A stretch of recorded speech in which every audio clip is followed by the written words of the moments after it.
Pendant la mise en couleur de votre dessin, je vous suggère fortement d'utiliser un protège-dessin pour éviter pendant le dessin que notre main accoute, donc pour éviter là, de salir le dessin pendant sa réalisation. Pour ce faire, il existe différentes façons.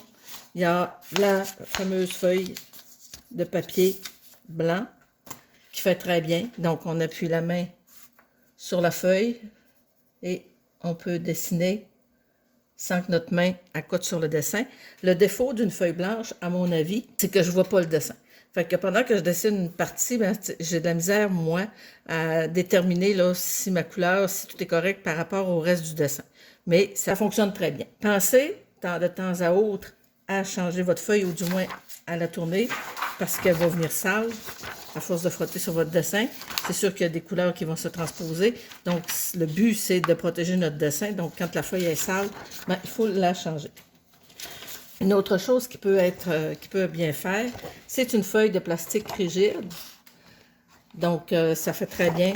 On voit bien notre dessin à travers. Ça protège. Ça fait très bien pour dessiner. Autre chose qui fait bien que moi, j'utilise moi une petite plaque de plexiglas. C'est difficile à voir à la caméra, là, mais c'est vraiment là, du plexiglas. Moi, j'utilise une feuille très mince. Donc, ça fait bien. Ça fait aussi bien qu'une feuille de plastique. C'est au goût de chacun, là. Mais c'est toutes les alternatives qui peuvent exister là, pour protéger notre dessin. Il y a des artistes qui utilisent une plaque de verre aussi. Ça peut bien faire aussi. Moi, la seule chose que je peux reprocher au verre, c'est que si on l'échappe, ben, c'est cassant.